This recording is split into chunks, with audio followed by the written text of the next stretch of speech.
Hello everyone. Thank you again for stopping into my channel. And for those of you who are new here tonight, I hope that you would consider subscribing to my channel and giving me a thumbs up. And hit that notification bell so that when I upload a new video, you'll be notified and then you can come to my channel and watch it. I wanted to tell you guys a little bit about what I discovered. I'm new to the whole YouTube processing thing. So I have been watching videos on how to create YouTube channels with good content so that you can build your channel up. And I've learned a lot from these people. These are guys and girls that have thousands and thousands of subscribers, and their videos are excellent. And one of the things that I hear repeated over and over in these instructional videos is that you need to find out what your niche is. You know, something that you enjoy, that you're good at. And one of the ways that one of these YouTube creators said that you could do that was to go back to your videos. You need to have at least 10 videos. That's what he said. And I do have. And watch them and see which ones have got the most views on them. Well, most of my videos are me telling stories anyway. I think I have like 4 videos where I'm baking. And the rest of them are just basically me telling story. So I'm guessing that I was wrong all along when I thought that I started this channel because I did want to create a Frugal Friends series for people on Social Security and give you tips and ideas that have worked for me. But according to my niche, I'm the storyteller because that's what I do the best. I really love coming on here and telling these stories about my life and growing up, things that I experienced, embarrassing moments, stuff that I've went to. And evidently my subscribers like it too because those are the ones that they keep repeatedly going back to. So if you're new here tonight, I guess I need to tell you that my niche is telling stories. And I hope that you like it enough that you will subscribe and hit that notification bell so that when I upload a new video of me telling stories, you could come back and watch them. And tonight I did want to tell you a little bit of a story about my childhood. This is from the earlier years back, as far as I can remember. We didn't have a lot of fancy toys like the kids do nowadays. There were no electronical zizzers and wizards and gizmos. There were no computers back then at all, definitely. We didn't have hoverboards. I think we had skateboards. So most of the stuff that we did as children were games and things that we came up with. Now, I'm not saying we didn't have toys back then. We did have toys back then, but they were very simplistic toys. We played outside a lot. We weren't inside on a computer or watching TVs. Our TV got 3 channels. That's what we watched when we watched it. And usually my daddy was in control of that, so it was Westerns. So we played outside a lot. And some of the things that I can remember doing as a child that I found a lot of fun, we would put on little plays and skits in our garage. Now, I come from a large family, and I had a lot of cousins around me.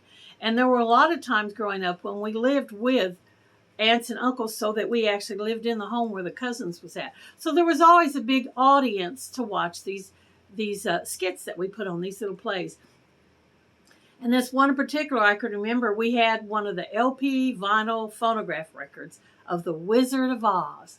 So we were going to put on the play with The Wizard of Oz. We each picked out the role that we wanted to play, the character. We memorized our lines. We knew word for word what it was. So we would get in the garage and we would reenact The Wizard of Oz.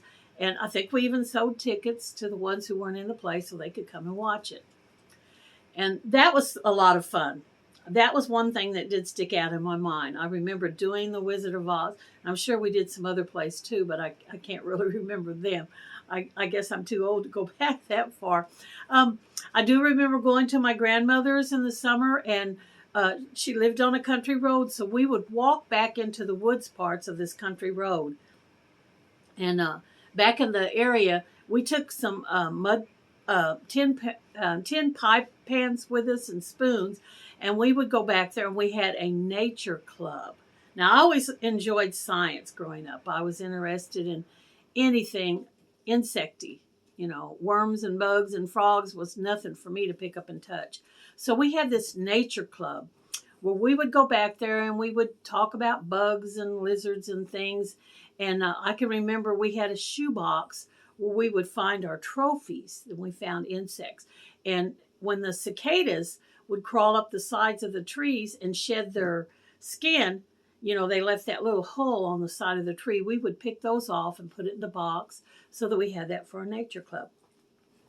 We dig in the dirt. We made mud pies. I mean, these are things that was fun to us. I know kids nowadays would probably think it was crazy. And we loved our dolls. Us girls did. We played with dolls. Barbie dolls was a big thing back then. Now, I know they still make Barbie dolls, but I'm not sure that little girls play with the Barbie dolls the way that we did back then. We would take their clothes off and dress them. They would go to parties. They would get married. My grandmother was a seamstress, and she actually made and sold Barbie doll clothes through the mail. And this was before we had internet, so she would place an ad in a magazine, and people would order from her, and then she would put them in a package and mail them. So she made us a lot of the Barbie doll clothes that we used. And another big thing, and those of you who are old enough to remember this, if you'll leave in the comment and tell me if you did, paper dolls. We loved paper dolls. And it's exactly like what it sounds. It was dolls that we made out of paper. Little thin pieces of paper. You would cut them out. You would cut their clothes out. And they had little tabs on them that you would fold and bend and put on them to change their clothes out. Now, if you were lucky enough, you got what we call the really expensive paper dolls, which were made out of a hard cardboard. And they had like a little plastic ring that you could stand them in and they could actually stand up. The other ones, I think they had like a flap that folded down, so they didn't stand up very good. They might have had like an insert with them, but they didn't have the plastic ring, and they definitely weren't made out of the like what I call 3D cardboard. But we loved to play paper dolls. We would swap paper dolls. A bunch of us girls would get together, and if they had a paper doll that they were tired of, they would trade that paper doll to us. You know, we would swap paper dolls back and forth. And when we had a lot of cousins and stuff over there, we played board games. And Monopoly was our very most favorite board game to play. I can still remember that. And I still would play it today if I had a bunch of people around me to play it. And the big thing about playing Monopoly when we were growing up was when you would get up and go to the bathroom, we'd steal your money. So it got to a point where so much money stealing and property stealing was going on that when somebody got up to go to the bathroom, they'd pick up all their title cards or their money and take it to the bathroom with it to keep us from stealing it. And it didn't matter how good I was on buying houses and building hotels. I had this one particular cousin that always won the game. He's just very super money minded. And he, in fact, he even is to this day. He's actually a CPA, has his own business handling money. So he knew what he was doing, evidently, even as a child. Well, we played outside. We played jacks. Any of y'all remember jacks? You had the little ball, the little rubber ball that you would bounce and pick up these little star-shaped things that were made out of metal. And if you took them in the house and you dropped them in the floor and you forgot to pick them up and Mama stepped on them at night, it was not a very happy time. We would play jacks. We played hopscotch, where we would take chalk and draw the hopscotch on the ground and have the things that we called laggers, which would just be like a little soft toy or a rope or anything that you could get that had a little weight to it that you would toss onto these the squares. I'll get it out in a minute. You toss onto the squares and then you could jump over them to pick it up and make it to the end and then hop back. We jumped rope a lot. And if you had enough people, you know, you could jump rope by yourself, you know, because you had that one jump rope that went over your head. But if you had enough people and a long enough rope, you could do the jumping rope where they spun it in the middle, or the double dutch where there was two ropes going and you had to jump through it. We just had a lot of fun with stuff like that. We had, this didn't happen very often, but if it did, we would find a big cardboard box, like from a washer machine or an ice box or something. and take that out into the backyard, and we would make houses out of it. We'd cut out windows and doors, and we would decorate on the inside as much as we could with buckets to sit on and hang up little curtains and stuff. And we would get inside of that cardboard box and make a little house out of it. I mean, things were different back then than the way they are now for the kids, you know. But we enjoyed it. We had a lot of fun. I still remember those times. Those were happy memories for me.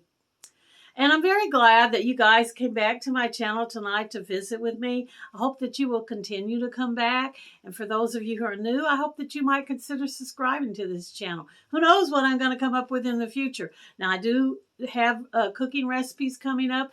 And eventually, when I get things set up, I will do what I call a ride-along, where I will have a camera in my car and I will take you with me, you know, to places and stuff. I mean, that's in the future. I don't have it set up right now where I can do it. But I'm excited that you came tonight to visit me. I thank you very much for your support to my subscribers. And I hope that you will come back and see me again. Thanks. Have a great day. Bye.